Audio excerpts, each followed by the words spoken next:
Salut, c'est Seb. Eh bien écoute, je suis toujours à Kuala Lumpur. Là, il commence à faire nuit. La ville est magique à cette heure-là et je t'emmène à un endroit qui est un peu le symbole effectivement de Kuala Lumpur, qui a été pendant très longtemps le symbole de la puissance du pays. C'est les tours jumelles Petronas en fait, qui ont été pendant longtemps, encore une fois, les plus hauts buildings du monde. Il y a, je crois, 88 étages et c'est c'est un petit peu la tour Eiffel locale, quoi.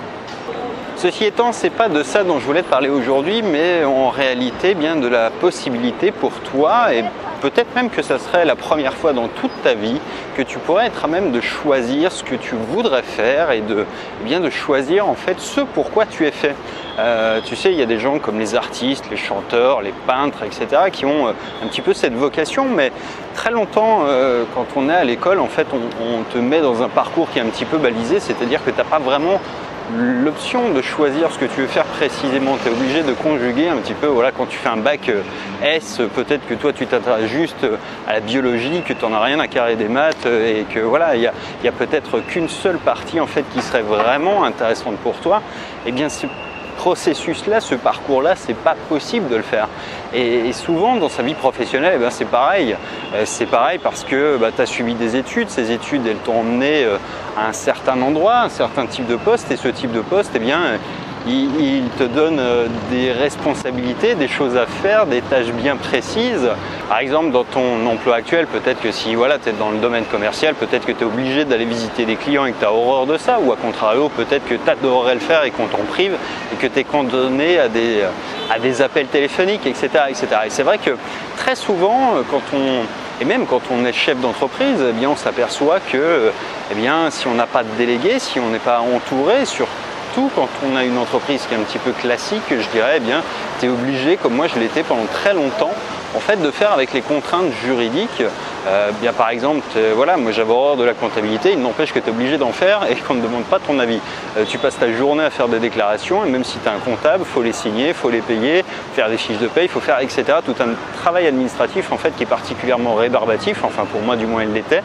Et c'est vrai que eh bien, on est toujours un petit peu coincé entre ces obligations et puis ce qu'on aimerait réellement faire. Alors maintenant, peut-être que justement, à l'occasion de cette réflexion que tu pourras avoir sur la création d'une nouvelle activité, eh bien, tu pourrais te dire que c'est justement le moment de te pencher sur eh bien, exactement sur ce que tu aimerais faire. Mais le problème, c'est quand on le fait d'une manière un petit peu empirique, c'est qu'on pense que tout va nous plaire et qu'en réalité, on oublie qu'on a des forces, qu'on a des faiblesses, qu'on a des points faibles. Moi, par exemple, mes faiblesses, c'est que j'ai horreur de la technique. La technique, ça me gave au plus haut point, c'est quelque chose qui m'épuise moralement parce que voilà, il faut chercher des tutoriels sur des trucs qui me dépassent un peu et c'est quelque chose qui me navre au plus haut point. Et c'est vrai que quand on se lance dans une nouvelle activité, on n'a jamais tendance à prendre en considération en fait tous les aspects et le plus gros danger en fait c'est toujours de vouloir eh bien, essayer de tout faire. Quand on essaye de tout faire généralement eh bien, on passe son temps à essayer de bricoler et puis c'est jamais très porteur parce que le temps qu'on passe à bricoler en fait on ne le passe pas à développer l'activité par exemple. Et quand on crée une entreprise, quand on crée une activité, notre principal boulot c'est pas de se faire les factures, c'est pas de réparer les serveurs, c'est vraiment d'aller chercher des clients, de produire de la valeur, de produire du contenu, de faire des offres commerciales.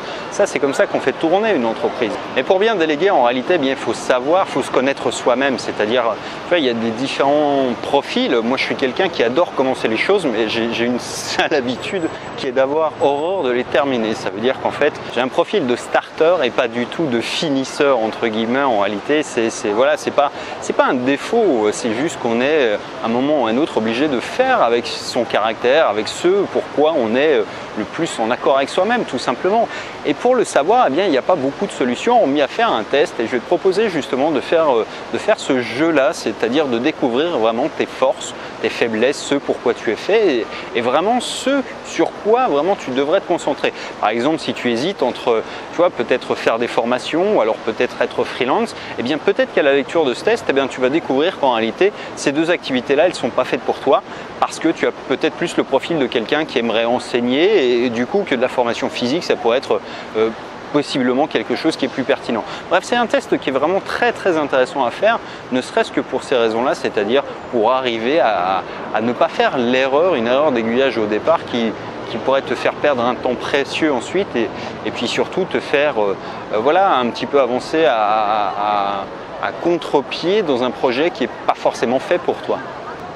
Donc là, je pense que tu les vois bien, les tours jumelles derrière moi. Je ne sais pas si elles sont bien cadrées en revanche, mais bref, tu auras eu au moins un petit aperçu.